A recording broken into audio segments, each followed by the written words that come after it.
இந்த மாதிரி பேக்கேஜ் செய்யப்பட்டு வர ஃப்ரூட் ஜூஸஸ் ஹெல்த்தியாக இல்லையா?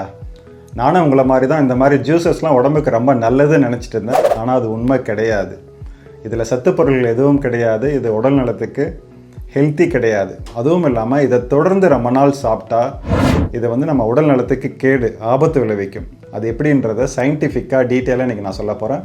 என்னோட பேர் doctor Puthan Rajaratnam. Welcome to my YouTube channel. ஃபேக்ட்ரியில் இந்த ஜூஸஸ் எப்படி ப்ரொடியூஸ் பண்ணுறாங்க அப்படின்றது தெரிஞ்சுக்கிறது நம்ம அவசியம். முதல்ல பழுத்த பழங்களை நல்லா சுத்தம் பண்ணிவிட்டு அதில் இருக்கிற தோல், விதைகளை நீக்கிட்டு மிஷினில் சின்ன சின்னதாக நறுக்குவாங்க. அதுக்கப்புறம் அதை நல்லா மிஷின் மூலமாக ஸ்க்வீஸ் பண்ணி அதிலேருந்து ஜூஸை வெளியெடுப்பாங்க. அந்த ஜூஸை சூடு பண்ணுவாங்க, பாஸ்சரைஸ் பண்ணுவாங்க. அதில் இருக்கிற பாக்டீரியாஸ் ஏதாவது இருந்தால் கொல்றதுக்காக 80 to 90 டிகிரி சென்டிகிரேட் அதை சூடு பண்ணி பாஸ்சரைஸ் பண்ணுவாங்க. அதுக்கப்புறம் அதை ஜூஸ் கான்சென்ட்ரேட்டாக மாற்றுவாங்க. அதை எப்படி செய்வாங்க அப்படின்னா, ஜூஸில் வழக்கமாக 80% தண்ணி இருக்கும். அதை நல்லா சூடு பண்ணும் போது அந்த தண்ணி ஆவியாகிடும். உதாரணத்துக்கு 100 லிட்டர் இருக்கிற ஜூஸை நீங்கள் சூடு பண்ணிங்கன்னா 80 லிட்டர்ஸ் தண்ணி ஆவியாகிட்டு மீதி அந்த 20 லிட்டர்ஸ் மட்டும் இருக்கும். அந்த 20 லிட்டர்ஸ் தான் ஜூஸ் கான்சென்ட்ரேட். ஏன் இதை பண்ணுறாங்க அப்படின்னா, ஈஸியாக ஒரு இடத்துலேருந்து இன்னொரு இடத்துக்கு டிரான்ஸ்போர்ட் பண்ணுறதுக்கு, ஸ்டோர் பண்ணி வைக்கிறதுக்காக அதை செய்கிறாங்க. அதுக்கப்புறம் இந்த ஜூஸ் கான்சென்ட்ரேட் நல்லா கெடாமல் இருக்கிறதுக்கு அதில் கெமிக்கல்ஸ் போட்டு, preservatives போட்டு அந்த மாதிரி ஸ்டோர் பண்ணி வைப்பாங்க. இந்த மாதிரி சூடு பண்ணுறது, கெமிக்கல்ஸ் போடுறதுனால இந்த ஜூஸில் இருக்கிற சத்து பொருள்கள், விட்டமின்ஸ், ஃபோலேட், தயமின், இந்த மாதிரி எல்லா சத்து பொருள்களும் காணாமல் போயிடும். அதோடு சேர்த்து அதனோட மனம், சுவை அதுவும் போயிடும். அதில் இருக்கிற என்சைம்ஸ், ஆன்டி ஆக்சிடென்ட்ஸ் இப்படி எல்லாமே போயிடும். ஸோ இதை மறுபடியும் ஜூஸ் ஆக்கிறதுக்கு என்ன பண்ணுவாங்க அப்படின்னா, முதல்ல தண்ணி சேர்த்துவாங்க. 80% தண்ணியை சேர்த்திட்டு அதுக்கப்புறம் அந்த காணாமல் போன மனம், சுவையை மறுபடியும் கொண்டு வர்றதுக்கு கெமிக்கல் மூலமாக ஃப்ளேவரிங் ஏஜென்ட் போடுவாங்க. சில டைமில் விட்டமின்ஸ் வெளியிலேருந்து ஆட் பண்ணுவாங்க. கடைசியாக ரொம்ப டேஸ்டியாக இருக்கணும் அப்படின்னு சொல்லிட்டு சுகர் ஆட் பண்ணுறாங்க. என்னை கேட்டால் இதை ஜூஸே கிடையாது, ஃபேக்ட்ரியில் தயாரிக்கப்பட்ட ஒரு கெமிக்கல். இது எவ்வளவு ஆபத்துன்னு புரிஞ்சிக்க இதில் என்னென்ன இருக்குன்னு அதில் போட்டிருக்கிறத படித்தாவே நமக்கு புரியும். Concentrated orange juice 8.2%. அதுக்கப்புறம் சுகர், அதாவது சர்க்கரையை வெளியிலேருந்து ஆட் பண்ணுறாங்க.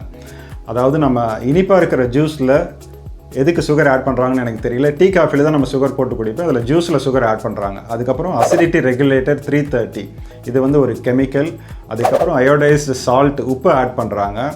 ஸ்டெபிலைசர் 440, அதாவது இது ரொம்ப நாள் கெடாமல் இருக்கிறதுக்கு அப்படி ஒரு கெமிக்கல் ஆட் பண்ணுறாங்க. அதுக்கப்புறம் ஃப்ளேவரிங் ஏஜென்ட்ஸ், அதாவது செயற்கையாக அதனோட மணத்தையும் சுவையையும் கூட்டுறதுக்கு கெமிக்கல் ஆட் பண்ணுறாங்க. அதுக்கப்புறம் கலரிங் ஏஜென்ட், அதாவது ஆரஞ்சு ஜூஸ்னால் அது நல்ல ஆரஞ்சு கலராக இருக்கிறதுக்கு கெமிக்கல் ஆட் பண்ணி அந்த கலரை கூட்டுறாங்க. இது உடம்புக்கு கேடுன்னு முதல்ல சொல்லியிருந்தேன். அதை பற்றி டீட்டெயிலாக இப்போ சொல்கிறேன். நம்ம பழமாக சாப்பிடும்போது அதில் நார் சத்து, அதாவது ஃபைபர்ஸ் நிறைய இருக்கும்.